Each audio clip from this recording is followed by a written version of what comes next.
So, welcome to yet another episode of Rock and Block. This is your host, Michael Martinez. Joining us today is actually someone that I've known for a while, although we haven't officially hang out together. And I have to, not yet, although that might be quite troublesome, I have to say. You think? I do believe so. Joining us today is, I don't know if I should just say your nickname or your whole name. Actually, you know what? I'm just gonna say it. Elias Gambit Melendez. How you doing, man? I'm doing great. You can say Elias. You can say Gambit. I go by both. So you can also call him Lobo. You can also call him the Puerto Rican Lemmy. So you rock out the Lemmy thing. You do put on the hat, put on the boots, and the jean jacket, and you go on with the bass, and it's like, yeah, you're killing it. Yeah, it was actually a leather jacket in Puerto Rico. I don't know what I was thinking, but I look cool as fuck. Yeah, in a 99 degree weather, feeling like 102. Awesome. Was it the last time you played? It was at Corpus Cafe, right? No. I played 2 years ago, 2017. It's 18, not 2 years ago, last year, 2017. Yeah, in May 2017, that was the last show I did. I usually try every time I go, since I move here, every time I go there, since I only go once a year, I tried to set up a show, but this time I didn't have enough time to set it up, so it didn't happen. Oh, that sucks. Yeah. So it was like last year, and it was close to 90 something degrees. That sucks.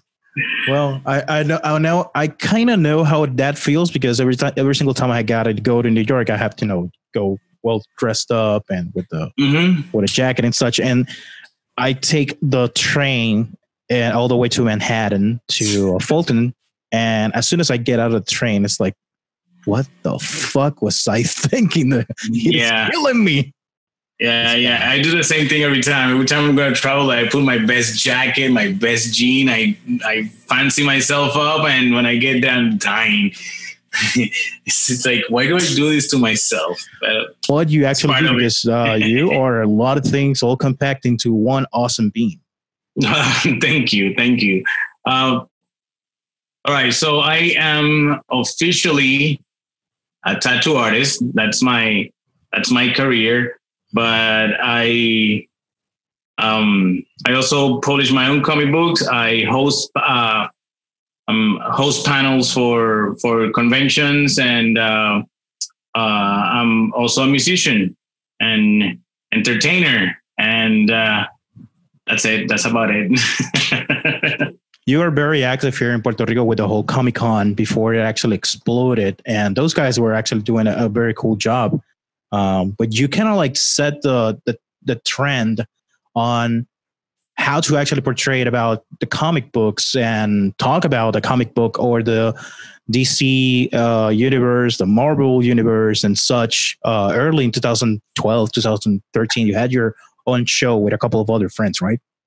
Yeah. I had that. Yeah, I forgot about that. Oh my God. I had it was called Comic Media Box. There you go. And it was a show about comic books, conventions, and entertainment and movies and all those things that I really like. All those things that makes the 13-year-old self stay alive. Right? Yeah. 13, 14. Right, just that time right before someone handed us a metal album and be like, listen to this, and then we got into music, and then we were all disturbed. Oh, actually, that was a little bit earlier than that. The first time the first rock and roll album I heard was Appetite for Destruction. Appetite for Destruction. That's actually a cool name, Appetite for Distraction. I'm going to use that for something. Anyway, Appetite for Destruction. It had just recently came out, and my neighbor wanted to have some time alone with his girlfriend. We were all hanging out together. I was a little kid back then. I was maybe 8. I don't know. And he wanted to spend some time with the other neighbor, which they weren't anyways, they wanted to spend some time alone. So he said, here, have my Walkman with this tape I got the other day. And it was Appetite for Destruction. And I heard that album, and I haven't stopped listening to it ever since. I think for a while that was the only thing. That was the only tape I had. So that was the only thing I was listening to, and it all spiraled from there. And right then and there, I knew I wanted to play music. I wanted to be a musician, and I wanted to be a rock star. Of course, that's everybody's dream. First metal album I heard, let me just say, the first rock album I held in my hand and listened to it from a what the hell is this standpoint. Like I really want to understand this. Was Injustice for All from Metallica, and I was only 11 years old. I got grounded because I was bringing the devil's music at home. Yeah, I didn't have that problem. I'm so sorry you had to go through that. I have friends that had to go through that shit, and it was not easy. Well, it's it was all through phases. Like it was funny because when I was 2 years old, I remember listening to Michael Jackson, and I remember listening to Poison, Look What the Cat Dragged In, Motley Crue, Whitesnake. My sisters are 9 and 11 years older than I am. So by the time that I was 2, all of their boyfriends were listening to metal. And I remember being 4 years old and listening to Ride the Lightning. And I was like, oh, what the hell is that? That's the devil, Lord. Like, no. But obviously, 11 years old, teenage angst started to kick in, and I started listening to that. By the time that I was 50 years old, it was like, I already knew what the hell was Halloween. And all my friends were like, listen to Deftones, man. That sucks. Listen to Halloween. Listen to like really good music. And then we started discovering Rhapsody, who turned out to be Rhapsody of Fire, then Look at Really, and Stradivarius, and God knows how many other bands. That's too technical for me. I like it, but I'm more into the trashier and more rock and roll type of metal. Well, I was able to actually find one of the very, very, very early tapes from Benham. Nice. From 1981. Unfortunately, it was stolen from me in a car in Handlebar. I think you know what Handlebar is. Yeah, I played there once, and I wanted to play there so bad, man, so bad, and they never got back to me. And one day when I was doing the Motorhead tribute, they actually contacted me for it, but apparently they didn't like the price I gave them, and they never got back to me again. So I only played there once. I only got to play like 3 or 4 songs, and I really liked the place, and I would love to play there, but I guess that's not happening. It's funny because in Puerto Rico, for those who don't know the market in Puerto Rico, but in the 90s, it was kind of like, if you were successful, if you were an independent band or an upcoming artist, if 2 things happen. One, you got played, you get airtime on Alpha Rock, which is the rock station was the rock station in Puerto Rico. Was the rock station. Or 2, you actually, sorry, use the middle finger there in the video. 2, you got to play at the Hard Rock Cafe in Old San Juan. If you did either one of those 2 things, it was like, dude, you made it. You made it. Yeah. If you play at the Hard Rock Cafe or open for someone someone big. Yeah, for someone big. If you open for another band that came from the States, or you played at High Rock, you made it. That's it. That's the end of your career down there. After that, if you don't jump the ship, it's pretty. You wouldn't be bigger than that, Yeah, I remember someone telling me, "No, dude, you actually gotta go to Corpus Cafe and play there." I'm like, "What the fuck?" Dude, that place was cool. At some point, that was the place, And now I personally go to Arecibo. I go to Willy's. That was the last place that was playing bands consistently every weekend, Yeah.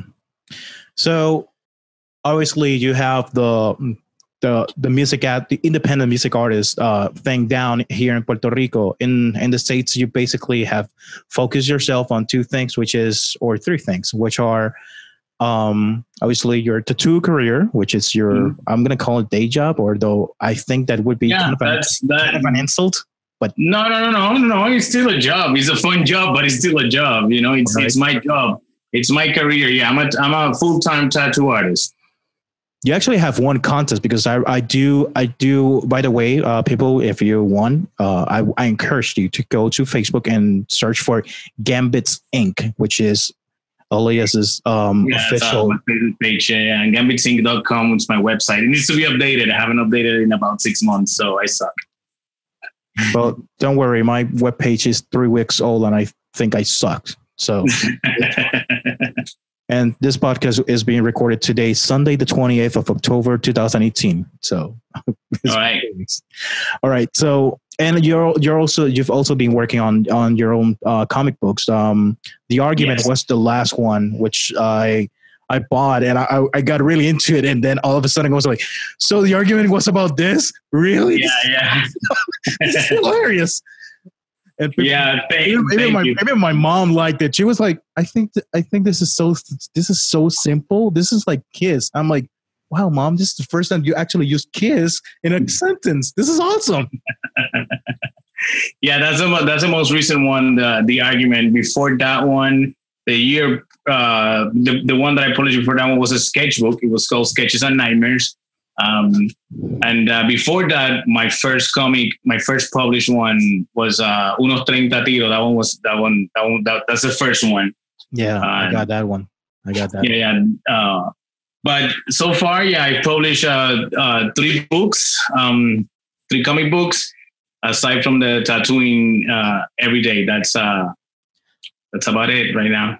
How have you been able to actually go from just saying I want to do my comic book to actually dedicating the time, finding the way to actually print it, and then getting it to people's hands? Because people have this freaking mentality of, if you build it, they will come. No, motherfucker. No. That only happened in the movie, and it's because it was written that way. Right. And so, and Darth Vader was in there, James Earl Jones. So the Force was ready with that motherfucker in the stupid farm. Right. So no, it's not build it and they will come. It's like whoop your ass off. It's not easy. It hasn't been an easy journey. I've been trying to do my own comic book since I was in high school back in 1994, 95, between 93 and 96. That's when I was in high school with my friend Aníbal, which it's the writer of my first book. We've been trying for so long, and the reason it never happened, it's because I kept putting it off. There's no other excuse. It was me. I wasted a lot of time, and but 3 years ago, we've had that script since 2011, I think. No, wait, 8 or 9, 2009, 10, something like that. And that's how long that script was. It was written in 08, 09, and it was published in 2015. That's how long it took me to actually sit down and do it. Like I said, it's not easy. You put walls in front of you. You look for excuses to not do the things you need to do. I have to. Oh no, I can't work on this page today because I tattoo all day and I'm super tired and I need to rest. Because tomorrow I have another tattoo. Or no, I'm gonna work on that page, but first let me do this other thing that it's not equally important, but I'm gonna give it priority over things I need to do. So once I sat down and decided to do it, which with encouragement from my wife, She was the one that said, if you really want to do it, you need to sit down and do it. You cannot wait for that time to magically appears for you to do it. You have to do it. Otherwise it will never get done, because you've had that script on with you for 8 years now, and you haven't, and the time to draw it hasn't showed up yet. By the time you do it, it's not going to be relevant. Luckily, it was still relevant. It's, I think, more relevant now than it was when it was written. But it takes a lot of sacrifice. It takes a lot of work. I did the first book, the Unos 30 Tiros. It's 90 pages, and I draw the 90 pages, ink the 90 pages, letter the 90 pages, assemble the 90 pages. I put it all together between January and May 2015. And it got done. It needed to be done, and it got done. But you can when you see the book, you can tell that by the end I was rushing, because, like I said, we put it aside, and when I actually decided to do it, I had very little time. So it worked, because it made me have to, okay, I need to do it. If I don't do it, it's not going to happen by this date. Putting myself a deadline was very important, and finding the time. We have 24 hours and a day, and we waste so much time doing absolutely nothing. So what I did is that no matter how late I stayed, I would sit down after work, and I would draw at least one page, and one page can take to completion about 8 hours. So if I was going to go bed late, it was because I wanted to get this done. I mean, I was used to going to bed late for no reason at all, just because I was just because we're binge watching something on freaking Netflix. Binge watching, sometimes not even binge watching. Sometimes it was just looking at my phone, and we spend so much time doing nothing, just looking at the phones a day. It's incredible. Anyway, yeah. So then after it was done, it's the other difficult part was, I mean, everything has been difficult. Everything has been really hard, but it's part of it. It has to be that way. Otherwise, everyone can do it. If you get something to completion, it's because you want to do it. So finding someone to print it in Puerto Rico was a little bit of a pain. There were places that didn't even know what I was how to approach what I was talking about. They didn't have an idea of how to print a comic book. There were some places that they asked me to send the book so that they could see if they could print it, and I didn't trust it, so I was not gonna have my book in people's hands. Yeah. Especially a printer, So I finally found somewhere, and he was great. He helped me out, and he said, "This is what I need." And I said, "Right, it's here, it's done, and just let me know when it's done." And it took like 2 weeks to put it to print. It was very limited run at that time. Like, I only printed like 100 copies because I didn't know how much I was going to sell or not, which is another thing. You have no idea, because you have, to give you a number, 100 followers, 91 are going to say, yes, I'm interested, I'll buy it. And when you finally show up with the product, 10 or 12 people only actually say, hey, and that doesn't add up to compensate for everything. Anyway, so after that came the putting it into people's hands. If you want something out there, people are not just going to show up magically in front of you. Like I just said, you have to push it. You have to work hard. That means going to conventions, going to stores, talking to your friends, social media. Right now it's posted everywhere, and hard work, man. That's all it takes. If we were to summarize this in just 5 words, it would be: every day I'm hustling. Dude, it's it's hustle. when I moved here, I registered Gambit Inc. into a company. So Gambit Inc. it's a limited liability company here registered in Florida. And once you take that step, even before that, everywhere I go, every chance I would get to talk about my product, be it the comic, the tattoos, the music, whatever. That's all there. That's all you do. You're never not working. Even on your days off, you are working, Today. Exactly. It's a Sunday and we're here. Exactly. I mean, I work on Sunday, so for me, it's not a day off.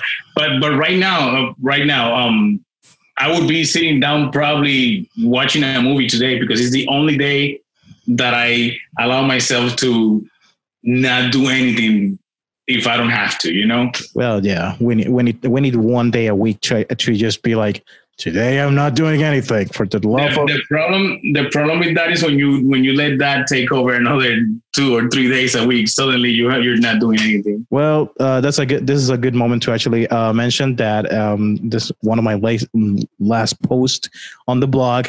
I actually talk about the full focus planner. Guys, I'm not kidding. This thing has helped me because there are days that you do a lot of things, but they're so little that you actually are like, I haven't done anything. But the fact that you can actually check them off in your agenda, going like this, it doesn't look well. This day suck because this day I didn't do anything. But there's been days that I've been like, oh my God, it's 3:00. And then I look at my agenda. It's like, I've done everything. I've done the top 3 things that I needed to do. And I've done every other thing and I've done more. So what do? I pull the plug because at that point in time, I'm allowed to actually be like, okay, I'm good. So I save that energy for tomorrow so I can come with the same energy, with the same enthusiasm on the next day. And yeah, I gotta say this has been so good. But I agree with you in the fact that procrastinating on a project sucks so bad. And I can honestly say that because I started working on my book in 2015 and I stopped because I said, I believe I don't have the right attitude right now or the complete whole experience to complete this book on the subject matter at hand. I believe now in 2018 that I do have that knowledge. What happens? I don't know where to pick it up from. I don't know whether I should just start like a new section or a new chapter. Obviously, it should be a new chapter, or just be like, scratch what I already did and start from new. And this has happened to me in the past with albums, records. I've already recorded 2 records by my own, and I destroyed them completely because by the time that I was done, there had been so much time between songs and songs that by the end I was like, I'm not digging this. I'm not like, this sucks. I'm not into this type of music in general. I don't have that anger already in my system, or I don't feel that sad because now I have a new girlfriend and I don't despise my old girlfriend or whatever.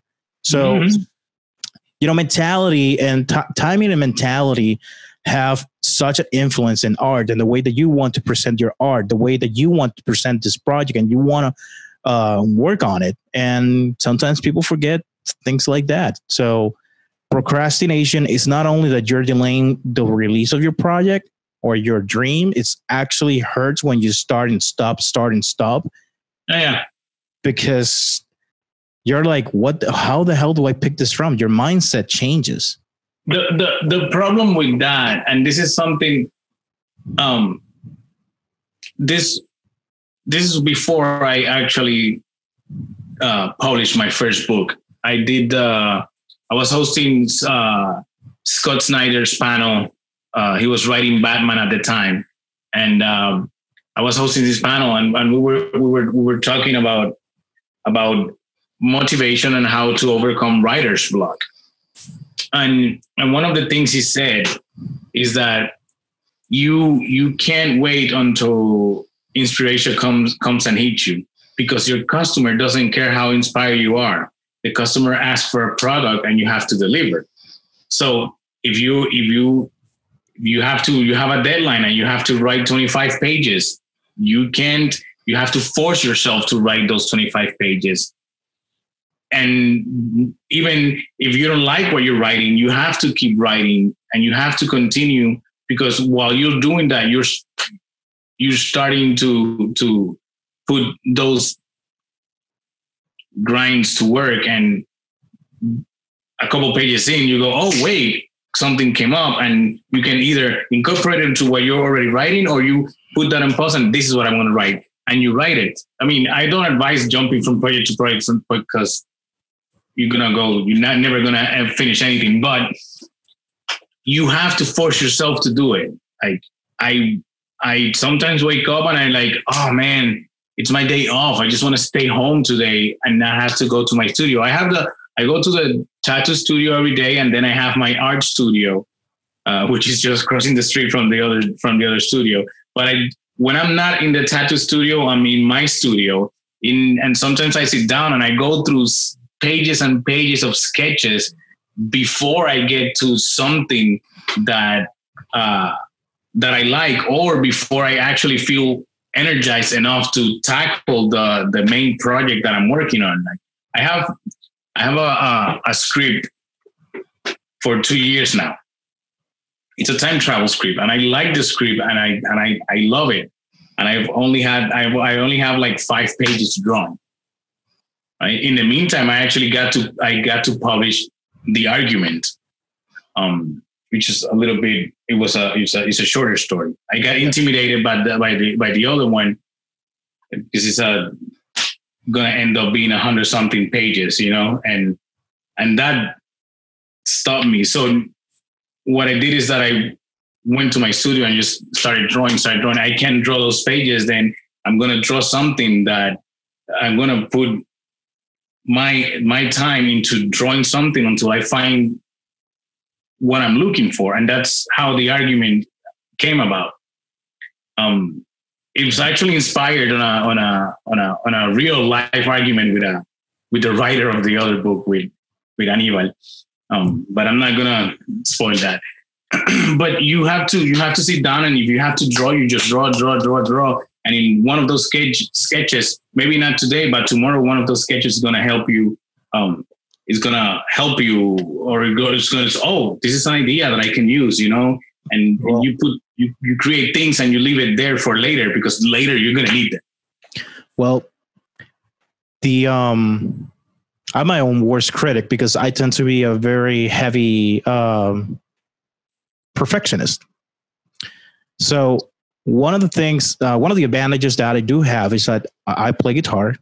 I cannot claim for the life of me that I know music, because I have a very good friend who, his name is Julio. And whenever we're talking, he's like, you're an idiot.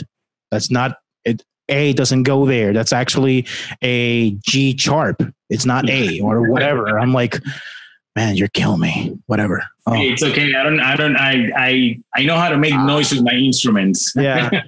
Yeah. Or when I remember when I used to play at church, and the pastor would be like, so we got Miguel here who plays guitar, and I would be like, no, yo soy un buen aguajero.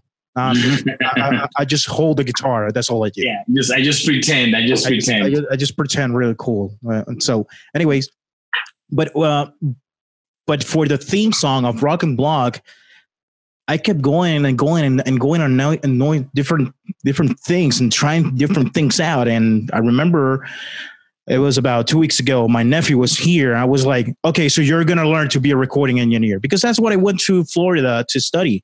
Art engineering. And that's the thing. I'm not, if I'm going to hold the guitar, if I'm going to be the talent, it takes a lot. If I have to play with a computer and be changing hats, it doesn't work out. Like I cannot switch from creative side to the other side that quickly. I'm not able to. I cannot chew gum and walk for the life of me in that sense, because something is going to suffer. So I asked my nephew, I told him, like, click here, tap here. I synchronized my iPad with the Logic X, and I was like, tap here, record when I tell you, stop when I tell you. And I did it, KISS, very foolproof. And I started going and do it. Let's do it again. Just keep recording. And I just kept going and going and going and going. And all of a sudden I'm like, I got it. I finally got the song. We got it. Okay, let's do bass. I don't have a bass. Damn it. All right. Rhythm at a very heavy bass amp modulation. And I'll just play with my fingers on my guitar. And I did it. And that's the song for this podcast. That's a theme song. And if it sucks, well, you know who you can blame. It's me. But at least the 20 people that I asked if they liked it, they were like, sounds good. All right, perfect. Cool. And you have a big list of people that you send your things for feedback. I have like 3 people that I send things for feedback. Well, it varies. It depending on what I'm doing, I send them to I don't send it to everyone at the same time because I want to see different things depending on what they say, and then I change and I try here, and then I change and I try here. Well, I do have a couple of people because I have the people who are very technological and they don't care about music. I have the people who are very into music who will be like, dude, you're not in tempo. You're not in tempo, man. Or they're gonna be like, why did you go with a G major when it was supposed to be a minor scale? I'm like, oh my God. Yeah. Well, here's the thing. Don't let that. You can't let that dictate everything, that every project that you do. Agreed. Because that's gonna be a problem. You have to. My advice to you is to trust yourself a little bit more. You know, going back. I'm sorry to interrupted you. Going a little bit back. When you're working for yourself, when you decide to become your own boss. When I decided to do Gambit Inc. and dedicate the rest of my life to doing art as best as I could, I wasn't ready. I wasn't ready. I'm still not ready. I'm still learning. Every chance I get, I pick up a book and I read through it and I try to learn something new. And I always try to incorporate what I learned from what I learned into my projects. But I had to let go of that criticism that we are our own worst critics. I agree with you. And sometimes there's paintings that I do that I don't like, and I keep working, and I overwork them. And now it's too overworked. It looks good, but it's too overworked. And that's something that I'm learning now. Learning when to stop. You know, when I'm doing a painting, especially in when I'm doing digital paintings, learning when to stop, because you get into it and you continue knowing this could be better and this could be better and this could be better. And then you spend 40, 45 hours in a painting that nobody likes, you know, but you. Sometimes you have to take a step back and okay, so this is what I made. I know it doesn't have everything that I know in it, and it's not perfect, but it works, you know? And when I was doing music, like, I know that if I continue, I can make it better. But if I do that, I'm gonna keep delaying it. And by the time I'm done, I don't want to deal with it, you know? I remember in 2007, I met Bruce Swedien. Many people don't know this name, but Bruce Swedien is actually the guy responsible for all of Michael Jackson's records since Thriller. Okay. He was the audio engineer. He and Michael were inseparable. You know, just like the executive producer. I forgot his name. He was the one who I always forget his name. God, Quincy Jones. Quincy Jones. Obviously, everyone knows Quincy Jones. Everyone knows Quincy Jones. Everyone knows he is a talented trumpet player, then a producer and musician and such. And when they started doing well, God, what's the song? Ding, ding, ding, ding. Billie Jean. Yeah. Thank you. All right. Billie Jean, when they started doing Billie Jean, it was funny because they were like, so mix one, you got to turn up the bass, and then you could hear the doom doom doom doom doom doom doom the bass line. Okay, that's cool, but Michael would be like, could you turn up the voice, because I would like to hear my voice a little bit more. Damn, I do a really good Michael Jackson impersonation. Yeah, that was awesome. And then Barry, Quincy would be like, no, that's not it. Or let's do this, and so on and so forth. And then Bruce said that at one point in time, it was like, look, guys, this is costing way too much money. This is 1982, and there were stacks of tapes, of analog tapes, and they were like, we're in mix number 93. Can you guys figure which one are we going to go with for this goddamn song? And then Quincy Jones just went like, can we listen to one of the old ones just to compare where we've been to where we are now, and so on and so forth? All right. The one that's on the record, it's actually mix number 2. Yeah. Because it was simple. It was very organic, and it was just the approach that everyone needed. Sometimes overworking things. Look, I did audio at church, and if you want to be a really good musician, or if you want to be a really good audio engineer, do it for God. Here's why. Even if you want to be a really good drummer, you will need to learn songo, which is 6/8 time signature. And if you want to be a guitar player, you will need to figure out a way to actually use major and minor scales all the way from one backwards and keep on going. If you want to be a really good singer, you need to know when to shut up and when to actually sing. And if you want to be a really good audio engineer, you need to figure out that girl can't sing for the life of her, but you're right. we need to make her sound good. And sometimes people forget that all microphones cannot be at nominal level. They have to be -5 dB, and you have to understand the laws of sound, which is minus for every 3 decibels. That's actually double of what it was before. And sometimes EQing people and just be like, you're very nasal, so that means that your made AQs between 1,000 kilohertz or 3,000 kilohertz. I'm gonna have to tone it down so you don't sound like you're like that, like Dude, when I set up the show, I had my console. I didn't have huge equipment, but I could crank that shit up to 11, and I would put things. I would just connect things. Okay, so this pointy thing goes into that hole there, flap, and this is the volume, and this is. Oh, that sounds awful. Okay, take a little bit of that one. All right, and now you see that one that says volume? Yeah, put it on 10. There you go. Let's do this. Yeah, but by the time it was third set, which everyone was drunk, it was like, but it goes to 11. But this one goes to 11.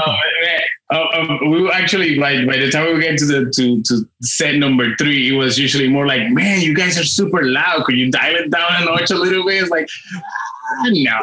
That's hilarious, because for every 24 ounces of alcohol in your system, you actually lose about 5 decibels of hearing. Really? Why do you think that when you go to a pub, or you go to a somewhere that they're playing electronic music or some sort, it gets louder every 22 minutes? Because every 22 minutes the DJ just goes like and starts pushing those DVs and starts, they start turning everything, and they start lowering the bass just a little bit so you can hear the highs and doing the crossovers. I'm getting too technical on this shit. Yeah. Sidetrack here. Anyway, but yeah, going back to the overworking things, I agree. Sometimes,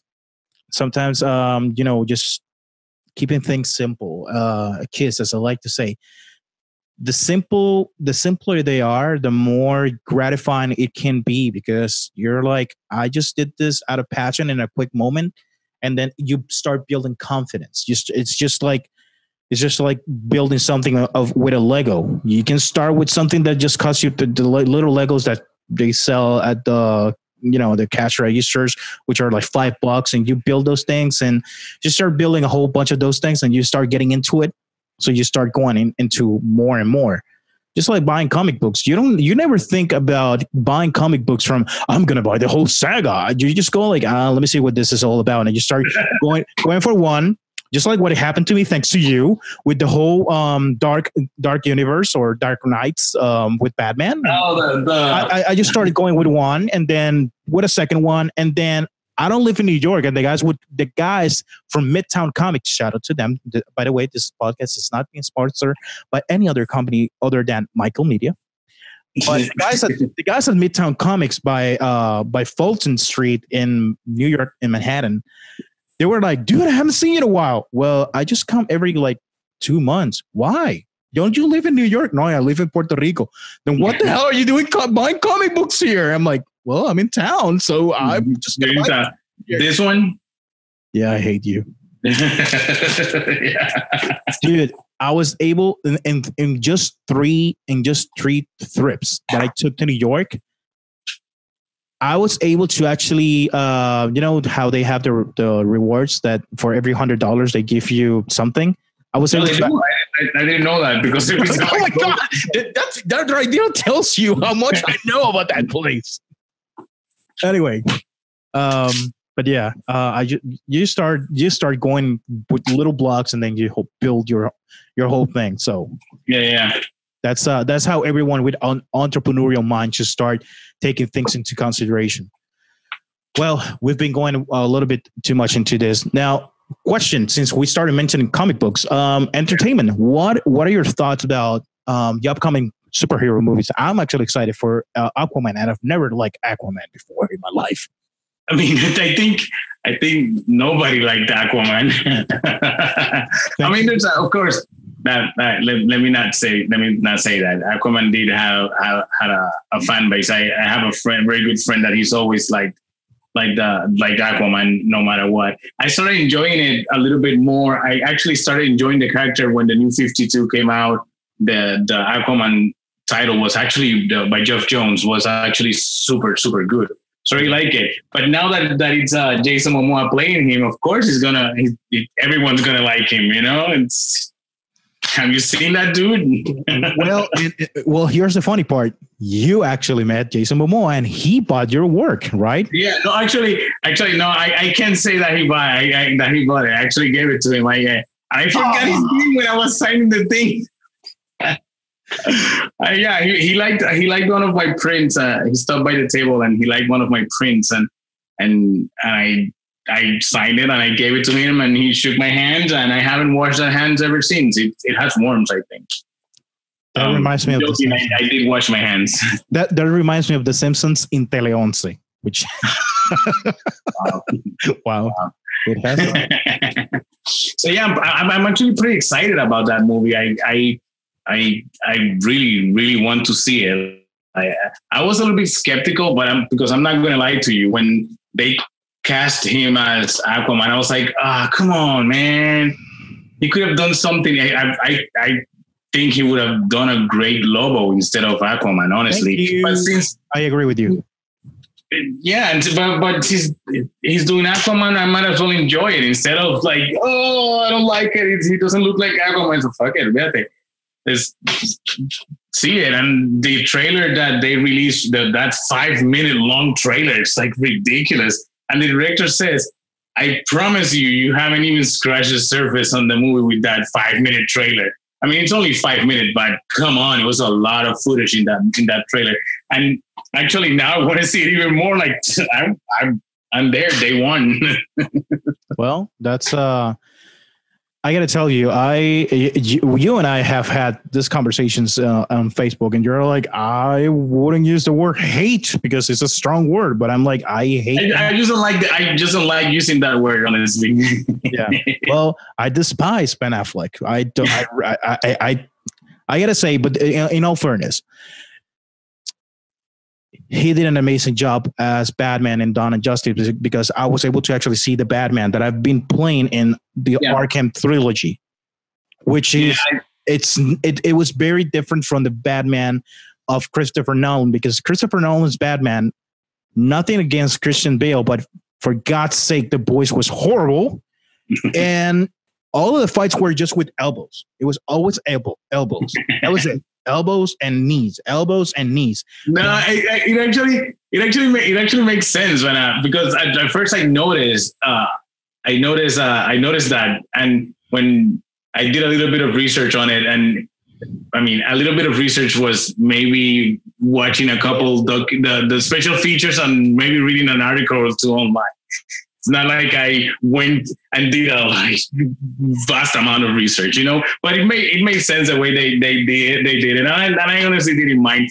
Trying to move with a cape, it's not easy. So I can only imagine trying to fight with a cape and a fucking mask that doesn't let you move that easily. I mean, I can see why you want to keep the flashiness away from the fight. Well, but I love those movies. So, well, I got to tell you, I'm very worried about the whole thing with the DC entertainment universe, because now with AT&T buying Warner, and there's a whole bunch of, well, what are we going to do budget wise and such? And now supposedly Henry's no longer going to be Superman because he's going to be doing The Witcher, which everyone knows. But there's rumors that he didn't quit, but he's just waiting on coming back with a better offer because he really wants to be Superman. I think he was a really good Superman. I think he is the Superman that we need right now. He has that look. He did look the part. And I saw an article a day or two ago. It's done. Warner Brothers is not going to work with Henry, with Cavill or Affleck version of Batman or Superman. Those are done. I don't know what they're gonna do. I honestly don't understand what's wrong. They have this opportunity and they keep screwing it up. And it's not that the movies are bad. It's just that they're different to what we're used to seeing for the past 10 years. Marvel set up a way of doing standard. They set up a standard. Yes, but not every movie has to be like that. Exactly. You should try to do, there's their way and there's this way, which is kind of like you can play Four Horsemen or you can play Mechanics. It's the same goddamn song, but there's two different tempos and two different verses and two different lyrics. I mean, and even Dave Mustaine actually says it. There's their way and there's our way. Yeah, I think that Snyder had something going on really cool, and sadly, we won't be able to see his vision entirely. Yeah, unfortunately, I do have to say that one of the things that actually surprised me was they did another movie about Superman's death. This gotta suck, because I watched Doom, the original one, and then I bought it on iTunes on my Apple TV for $9.99. I'm like, well, it's just $10. I mean, I might as well. I spend much more when I got the munchies on McDonald's. So whatever. I watched the movie. I was blown away with that movie. The way that they took the story that was back in 1992, which was the biggest comic book story for that whole decade, because not even Age of Apocalypse, which was the first thing that I had collected in comic books, not even Age of Apocalypse could stand on its own against the death of Superman, because no one in their right mind would have thought that the iconic Superman would actually die. No, that's pretty cool. I remember when that happened. I remember I was like 6 years old, and someone came up to me and said, "Did you see the comic book that Superman died?" And I was like, "What? That can't happen. It's Superman. If it has super and man, it's like it's invincible. It's Superman. You can't kill Superman." was like, yeah, I said the same. I said the same thing the first time I heard about it. Then I read the books, and they were really fun. Did you watch? You're talking about the new version, the new movie, right? It's the new animated movie, which is going to kickstart a whole bunch of new things because now we got Superman coming up, the new movie about the other other versions of Superman coming on, which is Superboy, Steel. Yeah, the Reign of Superman. The Reign of Superman. Thank you. I'm really excited about it because it looks really promising. It looks really cool. And the way that they adapted the story from the 52, now the changes, but they're still are trying to mix everything together. So it comes from a 2018 perspective. And it's like, okay, it makes sense because we're talking about 26 years ago, the death of Superman, making it relevant now in 2018 when everyone's like, superheroes die, man. What? Who cares? It's not. That's not a thing. That's not a thing that's shocking anymore. Yeah. Sorry, if you collect comic books, you by now should know that when a character dies, it's probably not for long. Well, yeah. The chances that a character stays dead in a comic book, it's very unless he's a character that nobody cared about. He's probably going to come back. And if it's someone that nobody care about and you put Brian Michael Bendis to write it, suddenly the character's going to be stupid good and stupid popular. And there he is again, Well, that happened with Colossus. I mean, it was like, oh, nobody cares about Colossus anymore. And then new X-Men arrives and X-Men 5. And it's like, Colossus is back. Oh my God, Colossus is back. Yeah. I remember that. And it's like, I remember a friend saying, well, Wolverine hasn't died. Really? Well, he's actually dead right now. He was there for like 3 years now. No, but not even before, not even with the whole adamantium falling over him. It was like, Wolverine's been dead like a couple of times. Like the one time that they blasted him to a whole other freaking universe, meaning he's dead. He's gone to the next dimension. And then just a scrap of his brain was left. And from that, he regenerated and was like, I'm here again. And it's like, well, no. Like, what the hell? Really? But yeah, I'm really excited about those movies. Actually, I believe that, which is funny, the animated movies of DC are so much better than the live action movies, in my opinion. I don't know what's your take. Yes, I mean, I wouldn't. It's just like, yeah. Basically, you can say that. You can say that the animated movies are better. Are better. They're a little bit more contained. Just stay on point.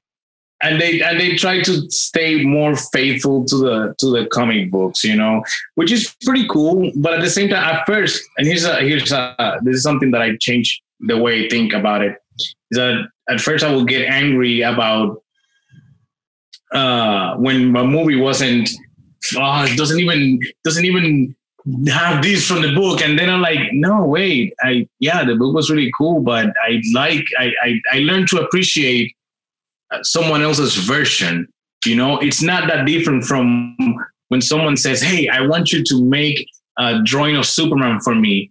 And how would you, if you created Superman, how would you create it? And I was like, oh, that's interesting. So how I would have designed his costume, and that's the way I see movies that are adapted from a specific book. It's like, okay, let's see this person's version of this thing that I really like, and then you will either like it or you don't, but I think sometimes it's not even fair to compare them because it doesn't even. Well, it's just like when Jim Lee was actually drawing X-Men, and the way that they were drawn, it was really cool at that point in time. Then they brought the other guy right after him, and it was like, this is crap. I mean, Wolverine looks so flat, and the pages are like old newspaper. You're talking about Andy. You're talking about Andy Kubert right now. Well, I'm sorry. I'm really bad with drawers, comic book drawers. No, it's okay. No, it's okay. But I mean, but I agree. At that time, I didn't like Andy Kubert's work. Now I see it. I'm like, now, yeah, cool. It's just like what Todd McFarlane was doing Spider-Man, which a lot of people don't know that he actually drew Spider-Man. Yeah. He actually had one of the best-selling comic books of all time. I think that one, XMen #1 by Jim Lee and Chris Claremont, it still has the record of the best-selling comic book. I think I might be mistaken, but when he did Spider-Man #1, they gave him Spider-Man, and they let him write it, and they let him draw it at the same time, and they let him have fun with the character, which is something that we're missing nowadays in the industry. Yeah, it's right now. You got to make it so it's a storyline that we somehow can monetize into a TV series, a movie, or a video game. So we can have toys, and then we can target 5-year-olds until 13-year-old kids, and then Christmas, and then boom, and I go home and I have a yacht, and I live in New York or something. I don't know. But they're not letting, if you're not they're not exploring storylines. Yeah. If you don't, what I was going to say is that if you're not a super known writer, a great writer, they're not going to let you play around with their toys as you should. They let you play with their toys, but there are certain rules. You're going to play with my toys, but these are my rules to play with my toys, which I understand. You want to preserve, standard for your product, but at the same time, we are losing a lot of fun. There's not much fun in comic books nowadays, and I'm really sad to say that, because as you can tell, I like reading comic books. Yeah, definitely. Well, that actually is translating now to the TV, because obviously, which one? I don't know if you had any favorites, but what about the Marvel TVs? Luke Cage, Iron Fist, Daredevil, and Jessica Jones, the Defenders. We're ready to down.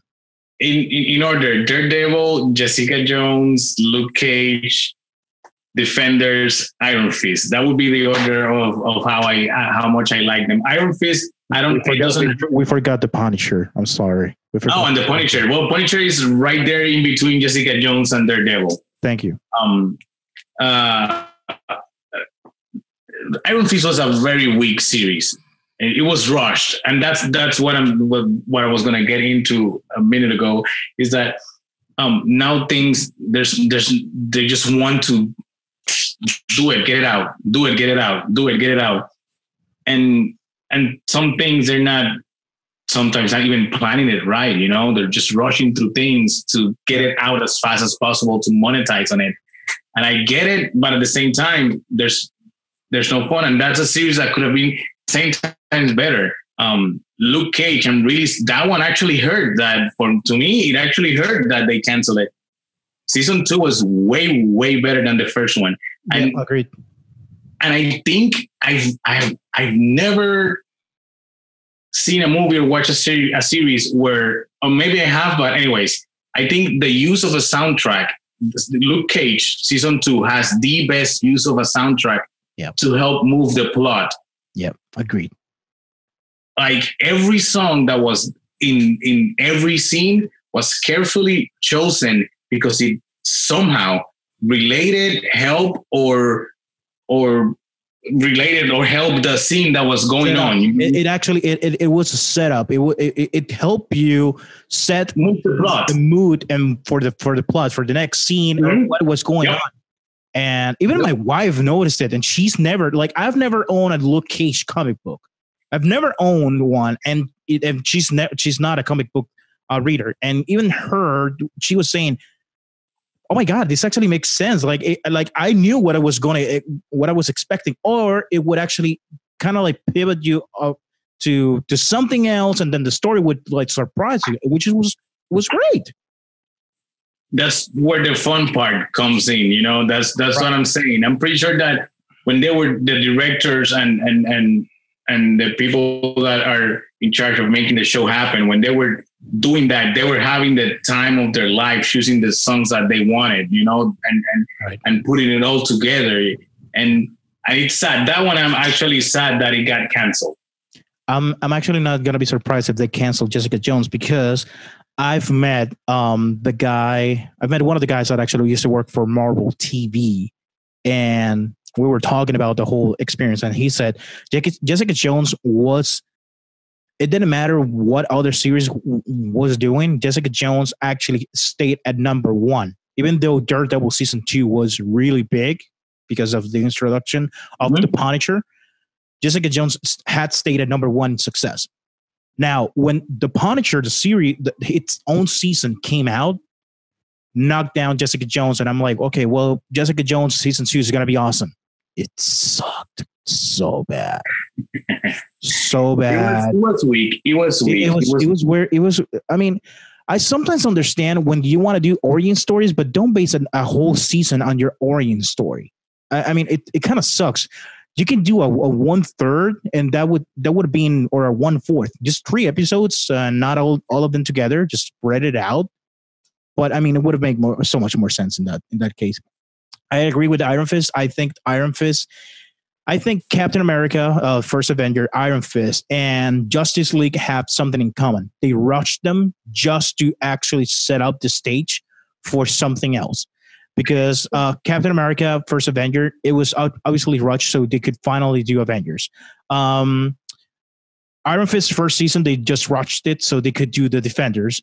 And Justice League from the DCU, they rushed it just so they can kickstart up Aquaman, Flash, and Cyborg all together, and they could start phase 2 of their whole universe. But they rushed, and that's one of the reasons why it felt weak. And you were not able to actually put pinnacle moments, really good moments, and give them the value that they deserve. Now, turns out that Captain America was not a bad thing, because Winter Soldier is I got to tell you, is one of my favorite standalone movies outside of the Avengers thing. I think that's of all the my top 3 movies from Marvel would be not in a specific order, but my top 3, I would have to say that it's oh my God, Winter Soldier, Black Panther, and Infinity War. I kind of agree with you. I think those are my top 3. I mean, I love Civil War, but one of the things that I hated about Civil War is the fact that I know the real story, and it's like, this is so not what it happened. So not what happened. I mean, now I'm to the point that when they use a name, I know that they're just using the name of that story that is not even gonna resemble it, you know? Yeah, definitely. Yeah, because obviously, Infinity War is nothing like what it was in the comic books. Oh no! But I think they did a great job. I think they did a great job with that movie. I do so too, because the fact that you had so many characters in that movie, and you were able to give every single one of those characters their own chance to actually shine, tells you that you're doing a really good goddamn job. And the culture that they have inside the movie, I don't know if you've seen the extras, but how obviously Black Panther, they had their own director, so the characters knew their own characters, and then they were telling the brothers, like, when we do this, it's because of this. When we set up for battle, we're supposed to be doing this in character. It's like, oh my God, this is amazing. So I believe everyone's doing, like, this whole entertainment thing is doing a really cool job, and now we're just waiting to see for what's coming up next. I mean, right now, everyone's waiting for episode 9 of Star Wars. And obviously, everyone's kind of like either very pro or very against how everything has turned out. I'm one of the hopeful ones that says, you know what, it's time to actually divert from the original story, because we need to grow. I mean, if you feed me every single day Captain Crunch, obviously by the 3rd time I'm gonna ask you, and not a very nice way, to stop. Well, I mean, I don't know if you like The Last Jedi. I really did. I did. I like that movie a lot, and I like it exactly for the same reasons everyone hates it. It was all the reasons anyone who doesn't like that movie, the reasons they tell me they give me for not liking it are exactly the same reasons I like the movie for what I like the movie. I think it was I think the director Ryan Johnson did a great job and on giving you a fresh and new thing, you know, and which is what I want. I want something new. I've been reading comic books, playing video games, watching movies, cartoons. Do you even play the RPG of Star Wars? I know about that. You know, the novels and everything, like of the same characters. It's like it's like they forget that the Skywalkers are not the only family in that galaxy, you know? And it's cool and I love those characters, but it's time to move on and give me something new. And I would have loved if Ryan Johnson would be directing episode 9. I am actually not happy with the fact, well, not that I'm not happy, it really doesn't make a difference, but I would have preferred Ryan Johnson instead of J.J. Abrams, because J.J. Abrams is a pleaser, like the dude that did Solo. The reason they put him to direct Solo is because he is a people's director. You know, he can give you something entertaining and good, but it's not gonna stray away from the tropes that are the same that we've been seeing all these years. You know. You know, I watched Solo in the last time I flew to New York, and I liked it, but it could have been named anything else. It could have been Mike's Travel Across the Universe, and I would have liked it. But it didn't. I believe it didn't bring anything new over to Star Wars. It just covered how Han got the Falcon. Why is it that there's a hole in the middle? The whole 12-part thing on the dice, Lando, and spoiler alert. Oh, here's Darth Maul for you guys, so you can be like, yeah. Oh my God, I'm gonna get killed. That was the whole thing. That's what it is. You know, it's a movie. They played it safe. You know, they played it super safe. They made the most Star Wars movie possible on this era of Star Wars movies, you know, and I know why they did. I know why they did it, you know, and I'm not saying that it's a bad movie, and I did enjoy it, but it didn't bring anything new, you know, exactly. And that's why I like about The Last Jedi. It was super fresh. Well, but here's another thing. I mean, Rogue One actually answered a couple of stuff, but it brought things from another perspective outside of the whole Skywalker thing, and it pushed the storyline forward. I mean, it filled a huge gap in story-wise, and we got to see Darth Vader, and we got to see again. We got to see a couple of things that were like, oh my God, that's awesome! But you got characters that you had never seen before that, you know, they brought their own arc stories into the whole thing, and I mean, it was beautiful. I believe Rogue One is actually a beautiful Star Wars movie, in my opinion. I think that Rogue One and The Last Jedi did a great job. Rogue One building that bridge in between sagas.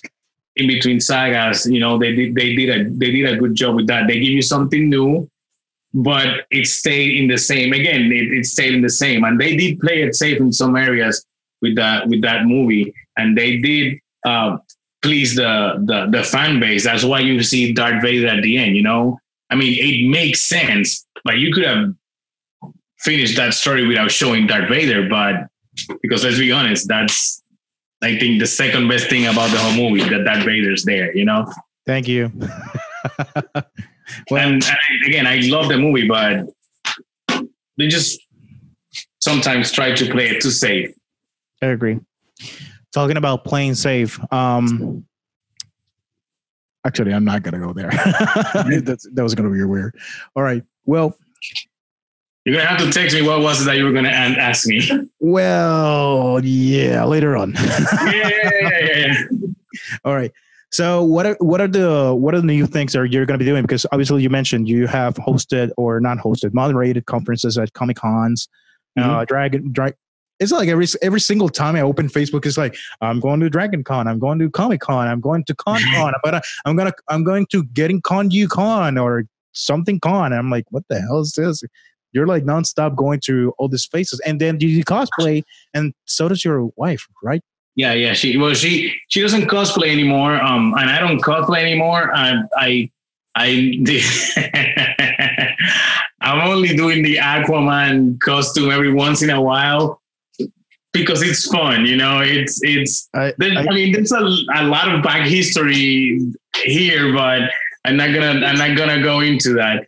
So I'm not cosplaying, but remember, going back to that part of the first part of this show, is that when I decided to be my own boss and make my career out of my art, you have to put a lot of hats on. You have to be, I'm the artist, I'm the writer in most cases, because luckily I have two great writers that work with me, Wilfred and Aníbal.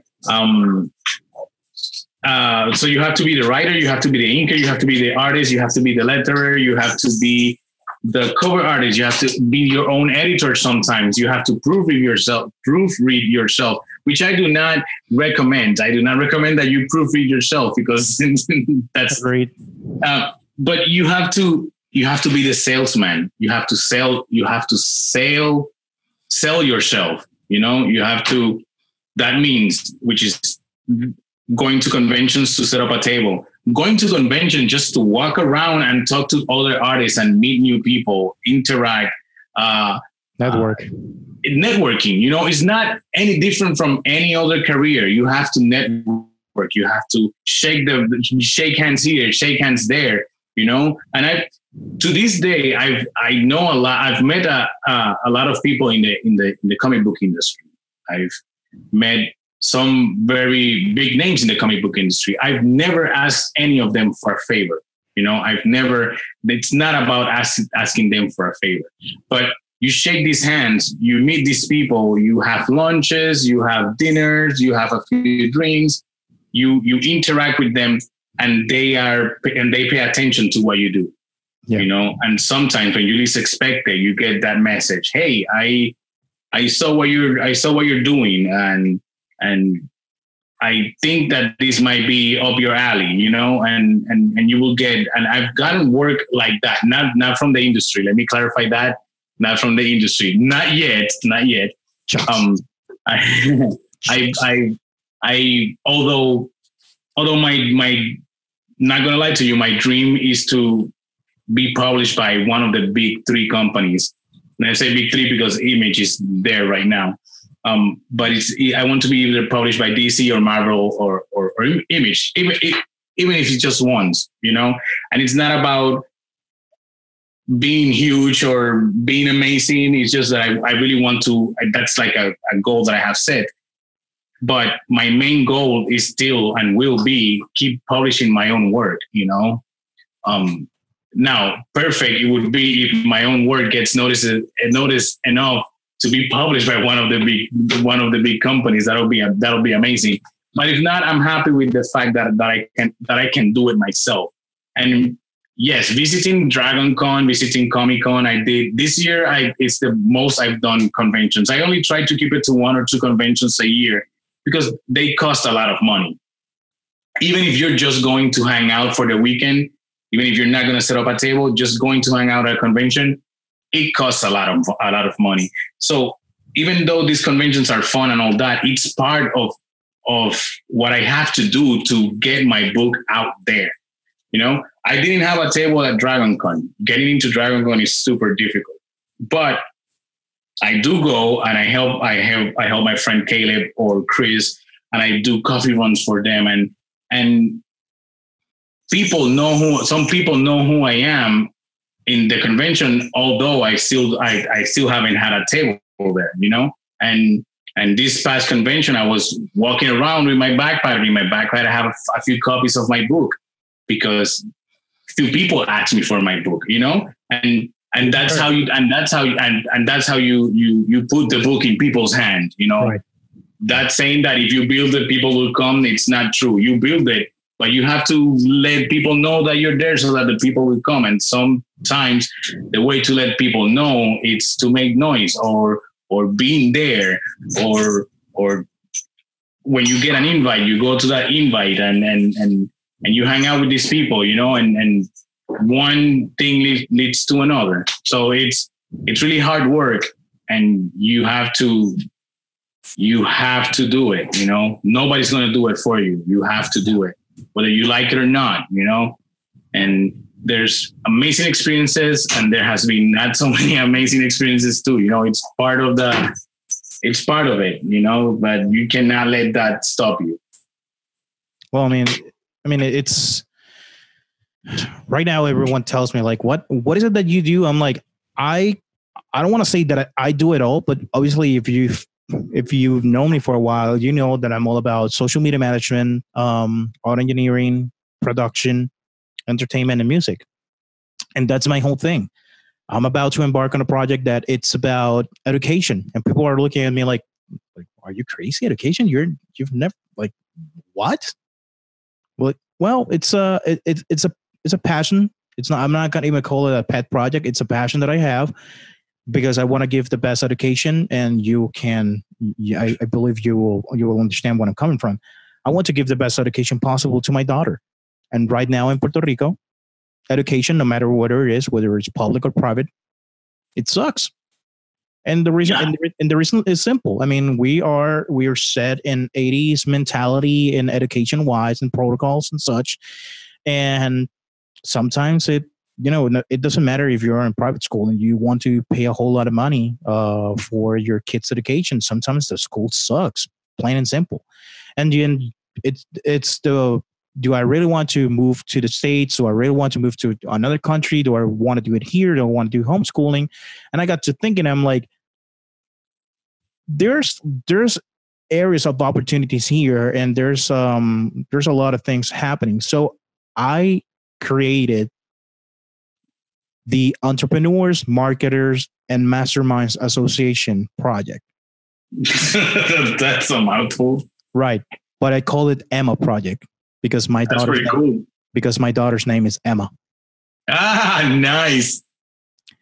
So, and in her honor, as she has motivated me to be the very best of myself, I decided to honor her ever since before she was born, which is funny because yesterday she turned 11 months old. Wow. So I decided to create this, and I'm actually going to try to see if I can make a school that sets kids on entrepreneurial mind. So whatever you and I have learned through the pains of life, they can start thinking about it and learning about it while they're in school. Because it really sucks when you're 18 and you're like, yeah, you know how to go to liquor store and buy beer, because in Puerto Rico you're allowed to buy beer and alcohol when you're 18. Thank you very much. But we start training around when we're 13. We start training by the time that we're 13, right? By the time I was 13, I was already drunk. That was me. And then I tell this to people and they're like, were you drinking when you were 13? Yeah. I was drinking before that, but let's not get into that. Okay, awesome. Turn the page. So anyway, but sometimes we have these kids that are 18 years old and they have no emotional intelligence. They have no social skills. They don't know anything about real life education. And it's like, man, it sucks. And obviously parents want to do their best, but they're trying to actually pay for their tuition on the private school, and they get out of there and they don't even know how to freaking do an omelette sandwich or anything like that. So, you know, it's a pet. Like I said, it's not a pet project. It's actually something that I want to start, and I'm going to be starting now with a mastermind group, which if you are interested in participating in a mastermind group here in Puerto Rico, please reach out to Michael at michael.media. It's not a .com, it's .media. That's the domain name. So you can get all of that information. Gambit, thank you. It was really good because we not only got to talk about comic books and geek out a little bit, but the fact that you actually brought your pains and points for your entrepreneurial journey of Gambits Inc. I haven't scratched the surface yet. No, we haven't. Like every single day we learn something new. It's like, oh my God, this new piece of technology came out, such as right before we started recording, where we're talking about blockchain and the benefits that it can bring about, artists tokenizing themselves and owning their IP and getting paid on their own terms, which is actually what everyone wants. If you're able to actually live off your art, not be rich, but live off from your art, be able to just be like, today I'm going to paint, tomorrow I'm going to do a poem, and the next day I'm just going to be writing songs naked with my guitar. And you can actually monetize that. I think that's a pretty cool gig. I don't know. That's awesome. I wish I could do stuff naked. I can't. I'll get arrested. I'm not going to ask for details. So, moving on. Tell us where everyone can find you on social media and on the internet. Well, it's Facebook.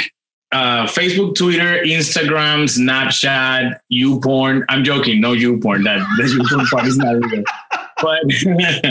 But the Facebook, Twitter, Snapchat, and Instagram, it's Gambit Inc. It's Gambit Inc. That's it. It's easy to find. And gambitsinc.com. I mostly post about tattoos and comic books and art and movies. And that's what I do. So, yeah. Awesome. Well, thank you for your time, for your source of knowledge. And it was a pleasure having you. To all of our, Thank you.